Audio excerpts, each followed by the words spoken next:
Okay, David. Mike, I think counting preseason, this will be your 8th game, but only the 2nd game played on Sunday. How have you and the team handled the schedule?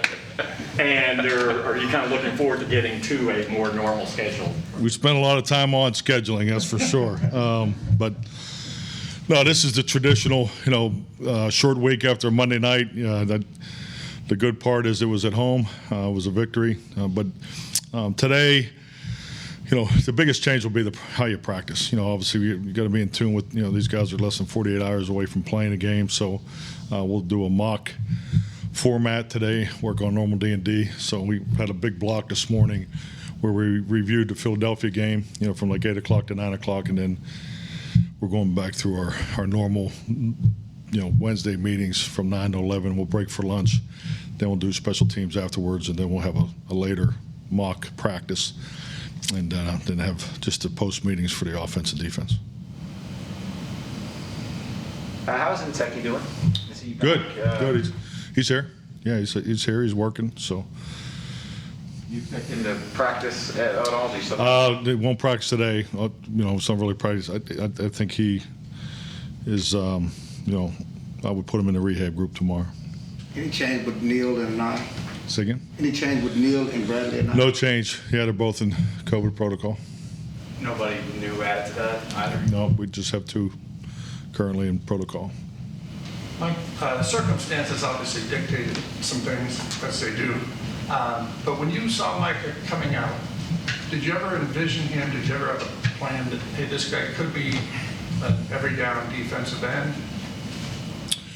Well, we had my vision of Micah when he was on the board on draft day was he was an impact player. That was the term that we continued to speak of him and how we would utilize him too. So I mean, if you go back to the spring, we right away put him at Sam on the line of scrimmage and base, and then played him in sub at the Mike and the Will. So I mean, I think ideally that's the way you like to play him. So, but he's doing an excellent job adjusting with the opportunity that he has right now to play on the line of scrimmage more. So he's doing a lot of really good things. He's impacting games, and most importantly, we've got to make sure we keep giving him those opportunities. Was Clay Matthews a guy that you looked at and said, okay, he can do some of these same things, or do you not get to that point when you're thinking of what he can do in the spring?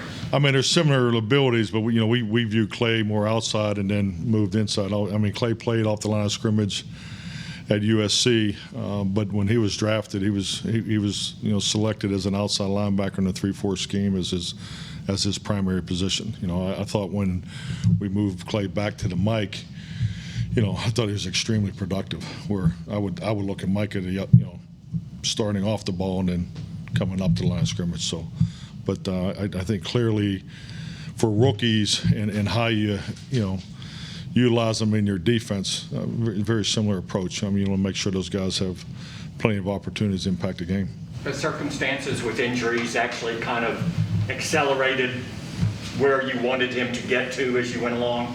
I mean, as far as versatility and going in and out? I mean, definitely. I mean, just look the way we repped him in training camp. I think that was obvious. You look at the way how all the reps, as far as the different groups we were getting through. I mean, when you go in a training camp, you're in an install phase. You're trying to make sure you're having many different combinations of offensive, defensive personnel as possible. You're trying to get through your primary, secondary, auxiliary concepts.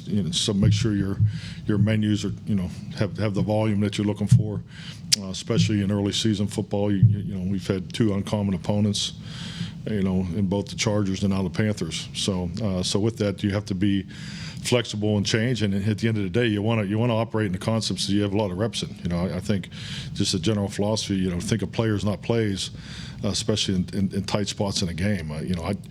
It's no secret that the players are more comfortable, with play calls or things they have a lot of reps in. So, I mean, you just don't ever want to get too far away from that. How will this sort of every down rushing experience help him if he gets back to maybe a little bit more of a traditional linebacking role? How would it help him? I think it helps because I think it helps on a number of fronts. He becomes more versatile in his alignments. With his opportunities to create matchups. It definitely helps the other players because, with his ability to make impact, he's definitely, a targeting, indicator as far as what the offenses are looking for. So they're definitely more aware of him. So with that comes the opportunity for the other players to maybe have more one-on-one opportunities, particularly in rush, because he's been impactful as a rusher on the edge, and he'll definitely have the same impact from off the ball and inside. So I think there's a lot of things that come out of his opportunity playing on the line of scrimmage. If I can get you to go back in the Wayback Machine here for a second with Brady going back to New England, what was that like for you in 2009 when Favre came back? When he came back to Green Bay? Yeah, what was that week like? What do you remember about it? I remember we lost. That wasn't very good, but no, I think the biggest thing was keeping the focus on the game, for the players. I think just like anything, as a head coach, you want to keep it about the main thing, and the main thing was to win that game. And there was obviously a lot of emotion around that game that, really had nothing to do with who was going to win and, who wasn't. But yeah, it's definitely, I'm sure it's an emotional time for some people. But at the end of the day, both teams are there to play and win the game. Were you more conscious of that message that week because of everything, what Brett meant, how long he played up there and everything like that? More conscious of it? You just say, hey, let's not get caught up in that. I would say not really, because we actually played them in Minnesota first. So I think that game was more, there was a lot of energy around that game. Frankly, I think it was a Monday night game too. So, but yeah, I think by the time we got to the second game, we kind of, my memory serves me right, we were past that, because they obviously had a heck of a football team. They played an NFC Championship game, and we also, we're a playoff team too. So we were just kind of finding our stride there at the end of the year. There were street plays in the first quarter Sunday where the offense is only in 12 personnel. I'm sorry, Mike, I missed the first part of it. There were a string of plays Sunday in the first quarter where the offense was entirely in 12 personnel. what's the value of that grouping for you guys, being able to do a number of different things into it? Does it allow you some advantages with relates to personnel with the defense? Yeah, I mean, without deep diving, too far in the scheme part of it, I think anytime, you're in 12 and 11, I've always viewed offense, it's conceptually, you're either one back concepts, two back concepts, or no back concepts. So the beauty of 12 is you still have the ability to really, really focus more in a two-back mindset. And it's not that you have two backs in a backfield. It's to run the ball with three-man surface or four-man surface type runs. So, it puts more stress on the run defense. So 12 gives you that flexibility, especially with our tight ends. So we can get in displacement formations, play more one-back, but also get into the more compact formations and run the ball. Because, at the end of the day, running a football is a lot easier when you're in a run-pass mode, but there's always times in game where you need to line up and give your run, give the run blocking unit a chance to get white knuckles and get off the ball and go get it. So, because it's, that there's always times, especially the way we're playing when our production early in games, you want to, be in a 4-minute offense and, you're running it, they know you're running it. That's that's a quality run game. So it's the opportunity to get into those opportunities early in the games that 12 personnel gives you.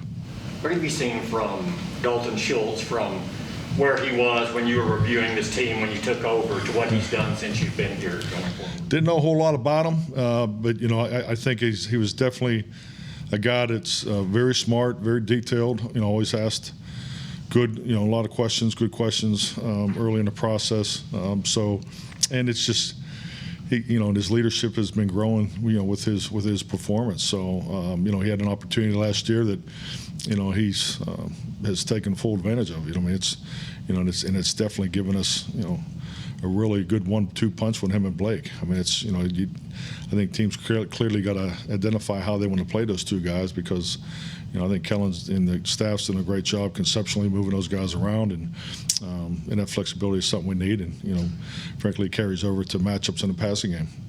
Looking ahead to Sunday, what stands out about Sam Darnold and how they working in his first year in Carolina? Yeah, he looks comfortable. I think that's the first thing that I see. You know, obviously, I think like anything with a young quarterback that's had some tough years, you know, early in New York, you know, statistically you see some things that he may struggle with and so forth, and then you match it to this year's tape. And I think that's why you got to kind of watch. You got to watch statistics. I mean, I think statistics are their guidelines, and you have to look inside of the guidelines and study the tape. But he looks very, very comfortable in his Carolina offense. Is 3 games enough of a universe of tape for your defensive coaches, or do they go look at some of the stuff from the Jets? We've been looking at, I think you get into that the first 4 or 5 weeks. You know, just even when you get into the player profile tapes, you know, last week we had to go back and look at some college tapes. You know, the beauty of today's NFL is you have the resources to grab tape, you know, from college and pro, and it's all at your fingertips. And, you know, our quality control coaches, I can't say enough about that. We have 6 guys. We call it the pit. Just the amount of information that those guys pump out, and they do a phenomenal job for our coaching staff and our players.